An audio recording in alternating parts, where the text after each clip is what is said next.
Hello everyone, আমি ঋতু colour palette পেজে আপনাদের সবাইকে স্বাগতম।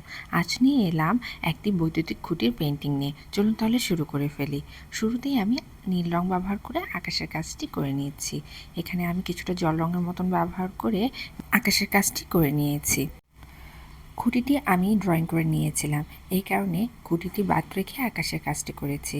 এখন খুঁটিটির চারপাশে একটু সবুজ রং ব্যবহার করে কিছু গাছপালা বোঝাচ্ছি এবং অল্প একটু হলুদ রং ব্যবহার করে গাছের একটি লাইট অ্যান্ড ডার্ক শেড বের করে আনলাম।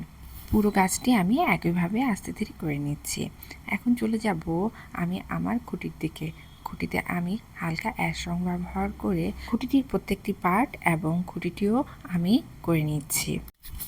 রঙটি আমি করে নেওয়ার পর আমি চেষ্টা করছি যাতে রং বাইরে না বের হয়ে যায় এবং খুঁটির একটি পার্ট রয়েছে কিছুটা বক্স টাইপের, সেটিও আমি করে নিচ্ছি।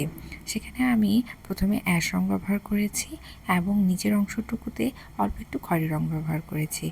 খুঁটির নিচের অংশটুকুতে কিছুটা ল্যাম্পপোস্টের মতন রয়েছে, সেটাও আমি করে নিচ্ছি। দূরে আরেকটি বৈদ্যুতিক খুঁটি রয়েছে, সেটিও আমি অ্যাশ রং ব্যবহার করে নিচ্ছি। এখন আমি মার্কার পেন ব্যবহার করে পুরো পেন্টিংটি ডিটেলিংয়ের কাজ করে নিচ্ছি। বৈদ্যুতিক খুঁটিটির প্রত্যেকটি পার্ট আমি এক একে করে নিয়েছি। যেহেতু আমার মার্কার পেনটা অনেক মোটা, তাই আমি খুব সাবধানতার সাথে কাজ করছি যাতে মোটা দাগ না পড়ে যায়।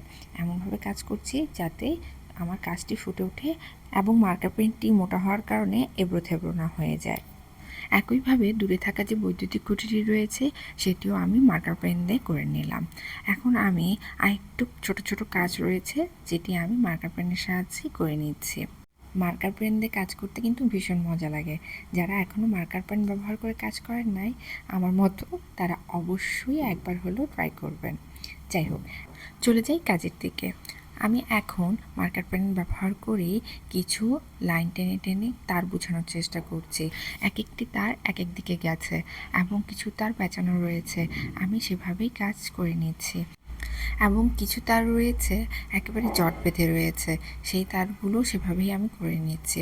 এবং কিছু তার উপরে গেছে, কিছু তার নিচে গেছে এবং কিছু তার ওই দূরে থাকা বৈদ্যুতিক খুঁটিতে গিয়ে মিলিত হয়েছে। দূরে থাকা ওই বৈদ্যুতিক খুঁটির পরেও আরেকটি খুঁটি রয়েছে যেটা আমার পেন্টিংয়ে দেখা যাচ্ছে না, এই কারণে ওই তারগুলো চলে গেছে পরের খুঁটির দিকে। এভাবে আস্তে আস্তে আমাদের তারগুলো একটি খুঁটির সাথে আরেকটি খুঁটির সাথে যুক্ত হয়েছে। মার্কার পেনের সাহায্যে আমি পুরো পেন্টিংটি একটি বর্ডার লাইন করে নিলাম এবং সেই সাথে দূরের যে বৈদ্যুতিক খুঁটিটি রয়েছে সেখানে কিছু তার করে নিলাম।